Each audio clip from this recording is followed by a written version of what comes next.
السلام علیکم ورحمۃ اللہ وبرکاتہ۔ نحمده ونصلی علی رسولہ الکریم، اما بعد فاعوذ باللہ من الشیطان الرجیم، بسم اللہ الرحمن الرحیم، رب اشرح لی صدری ویسر لی امری واحلل عقدۃ من لسانی یفقہوا قولی۔ فصل 71، قسم کھانے کا معاملہ۔ اللہ تعالیٰ کے ساتھ الفاظ میں کسی کو شریک کیا جائے، یہ بھی شرک ہے۔ مثلا غیر اللہ کی قسم کھانا، مسند احمد اور ابو داؤد میں مروی ہے، من حلف بشیء دون اللہ فقد اشرک، جس نے غیر اللہ کی قسم کھائی اس نے شرک کیا۔ حاکم اور ابن حبان نے اس روایت کو صحیح کہا ہے۔ کسی کو یہ کہنا کہ اللہ تعالیٰ چاہے اور تم چاہو، جو اللہ چاہے اور جو آپ چاہیں، یہ بھی شرک ہے، اسی قبیل کا شرک ہے۔ خود رسول اللہ صلی اللہ علیہ وسلم سے مروی ہے کہ ایک شخص نے آپ کو خطاب کرتے ہوئے کہا تھا، ما شاء اللہ و ما شئت، اللہ چاہے اور آپ چاہیں۔ اس پر آپ نے فرمایا، اجعلتنی للہ ندا قل ما شاء اللہ وحدہ، کیا تو نے مجھے اللہ کا ہمسر بنا دیا؟ صرف یہ کہو اللہ تعالیٰ جو چاہے۔ ٹھیک ہے، یہ مت کہیں کبھی کہ جو اللہ کی چاہت اور جو آپ کی چاہت، کیونکہ آپ اللہ اور بندے کی چاہت کو برابر کر رہے ہیں۔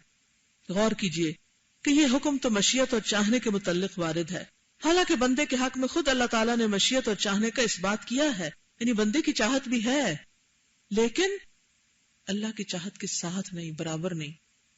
بندے کی چاہت کے بارے میں کیا فرمایا، لمن شاء منکم ان یستقیم، خاص کر تم میں سے جو لوگ راست روی چاہتے ہیں۔ اب بتائیے کہ ان لوگوں کا کیا حال ہونا چاہیے جو یہ کہیں کہ میرا اعتماد اور بھروسہ اللہ پر ہے اور تم پر، میرا بھروسہ اللہ پر اور تم پر، یا اپنے آپ پر سیلف کانفیڈنٹ، یا مجھے اللہ اور تم بس ہو، میرے لیے اللہ کافی اور تم کافی ہو، یہ بھی شرک ہے۔ میرا اللہ اور تمہارے سوا کوئی نہیں، لا حول ولا قوت الا باللہ، یہ بھی شرک ہے کہ کہیں کہ اللہ اور آپ کے سوا کوئی نہیں، یہ چیز اللہ نے اور تم نے دی ہے، انا للہ و انا الیہ راجعون، یہ اللہ کی اور تمہاری برکت ہے، یہ بھی شرک۔ میرے لیے آسمان پر اللہ اور زمین پر تم ہو، جی خفیہ دبیب النمل، چیونٹی کی چال، کتنا زیادہ ہے یہ۔ اچھے بھلے دین پڑھے سمجھدار لوگ کہہ رہے ہوتے ہیں، فَعْلَمْ أَنَّهُ لَا إِلَهَ إِلَّا هُوَ، اس کا علم حاصل کرنا ضروری ہے، کہیں دھوکے میں نہ مارے جائیں۔ آسمان پر بھی اللہ اور زمین پر بھی اللہ ہی کافی ہے، حسبی اللہ ونعم الوکیل۔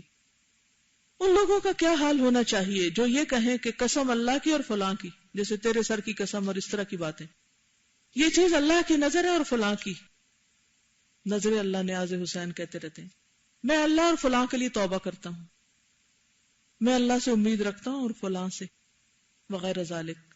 ان الفاظ کا اس شخص کے قول سے موازنہ کیجئے جس نے حضرت صلی اللہ علیہ وسلم سے یہ کہا تھا کہ اللہ چاہے اور آپ چاہیں۔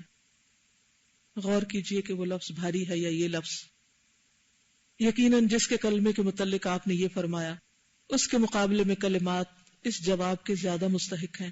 اس شخص نے تو حضرت صلی اللہ علیہ وسلم کو ایسا کہا تھا، اور یہ لوگ تو ان لوگوں کو اللہ تعالیٰ کا ہمسر بناتے ہیں جو حضرت صلی اللہ علیہ وسلم کی خاک پا کے برابر بنی، پاؤں کی خاک کے برابر بنی، ان کو خدا کا شریک بنا لیتے ہیں، بلکہ جن کی شان میں ایسا کہتے ہیں ہو سکتا ہے کہ وہ اللہ رب العالمین کے دشمن ہوں۔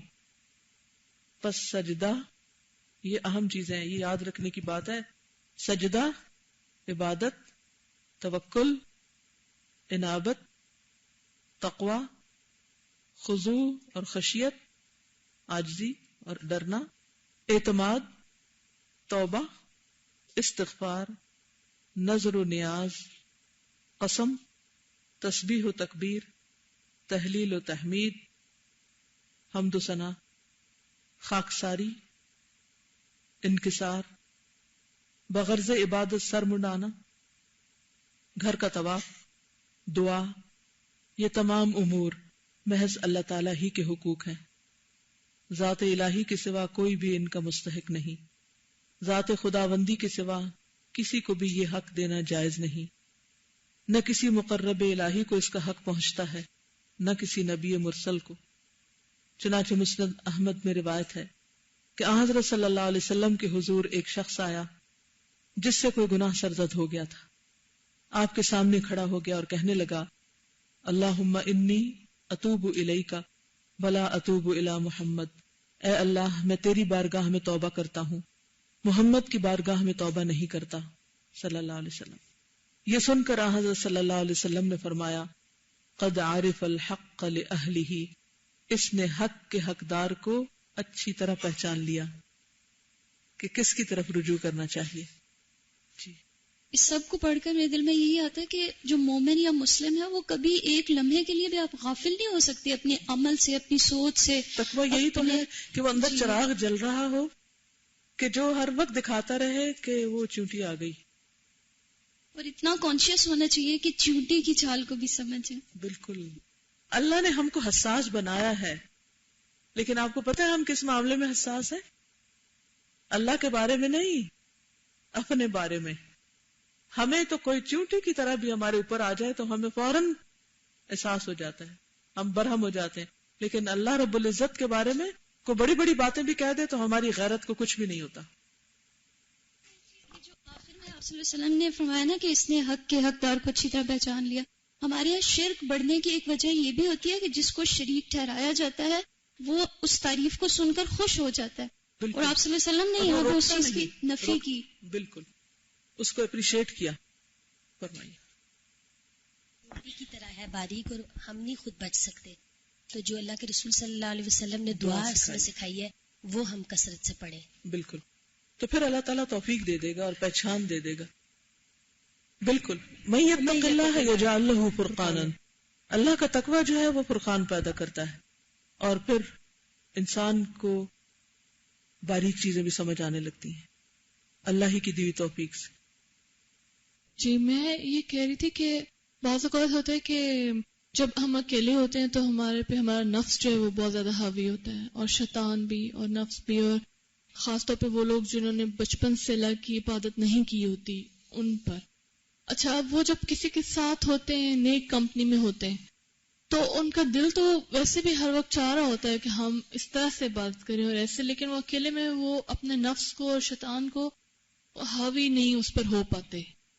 جب ان کو کمپنی ملتی ہے تو ان کو سارا اسٹرینتھ ملتی ہے اور نفس پیچھے چلا جاتا ہے، اور اس وقت وہ پھر اللہ کی عبادت زیادہ اس طریقے سے کر سکتے جیسے کہ وہ چاہتے ہیں کرنا. کیا یہ بھی شرک ہوگا کہ اب لوگوں کے پریزنس میں وہ جو ایک اسٹرینتھ حاصل کرتے ہیں؟ اس میں پھر فرق ہوگا نا کہ اس وقت آپ کا دھیان اللہ کی طرف ہے یا لوگوں کی طرف.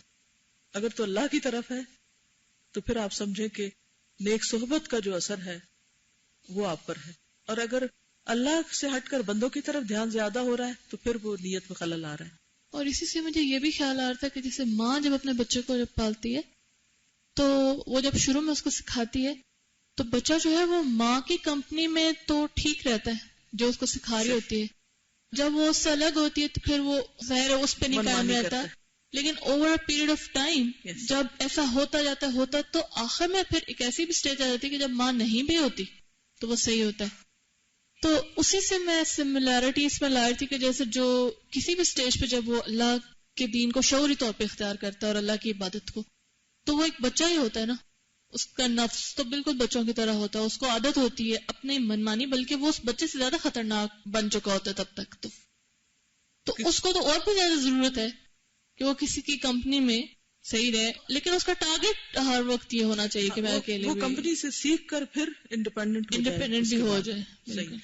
اس میں وہ جو دعا ہے ذرا سب اچھی طرح سے ایک دفعہ پڑھ لیں. اللہم آتی نفسی تقواها وزکها انت خیر من زکاها انت ولیها ومولاها. وہی حفاظت کر سکتا ہے، اسی سے مانگیے. جی فرمائیے. السلام علیکم رحمۃ اللہ وبرکاتہ.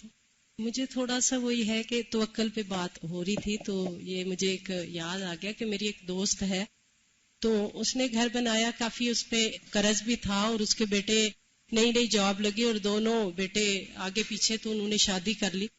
تو مطلب اس کو سب لوگ، بلکہ اس کی اپنی ماں کہتی تھی کہ تو اپنے بیٹوں سے کیوں نہیں مانگتی، تو ان سے کیوں نہیں لیتی تاکہ تیرا قرض اتر جائے. تو وہ ماشاءاللہ اتنی توکل والی ہیں، اس نے کہا کہ کیوں میں ان سے مانگوں، میں اللہ سے کیوں نہ مانگوں کہ وہ چاہے تو ان سے دلائے، چاہے تو مجھے جس سے چاہے دلائے، میں تو ان سے کبھی بھی نہیں مانگوں گی.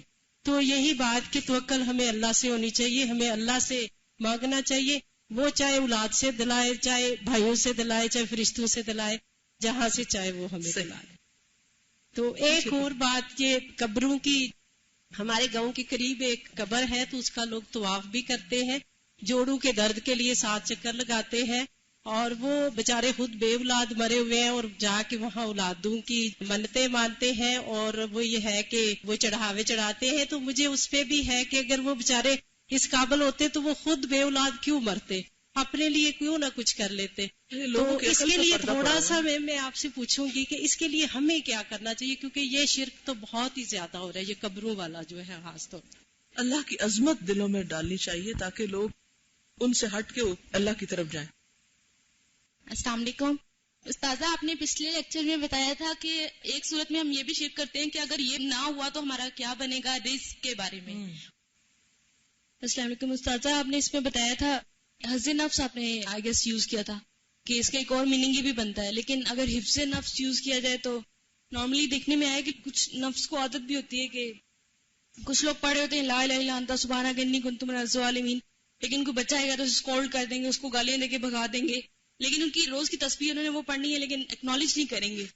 ایسے میں انہیں کیا ثواب ملے گا؟ بہت دلچسپ بات انہوں نے کی ہے. بعض لوگ 100,000 دفعہ پڑھ رہے ہوتے ہیں لا الہ الا انت سبحانک انی کنت من الظالمین، اور اس کو بچہ آ کے ڈسٹرب کرتے اس کو ڈانٹ ڈپٹ کے بھیج، یعنی اس وقت اس پہ بھی ظلم کر رہے ہوتے ہیں ساتھ ہی، اور پھر کیا کہتے ہیں انی کنت من الظالمین. اور سیکنڈ یہ کہ اس میں ایک اور ذکر تھا کہ ایک حفظ نفس ہے، ایک دنیا طلبی.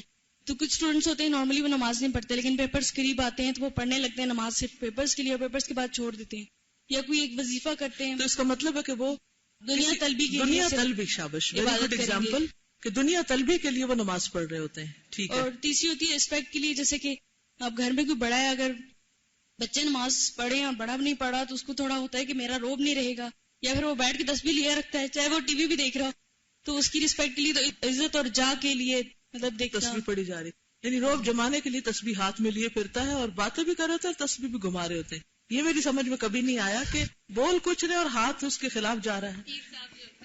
جی میم، ایک اسکالر ہے تو ان کو مطلب میں ہمیشہ سمجھتی تھی کہ قبروں پہ نہیں مانگنا چاہیے، تو وہ لوگ کہتے تھے کہ ہم سجدہ نہیں کرتے.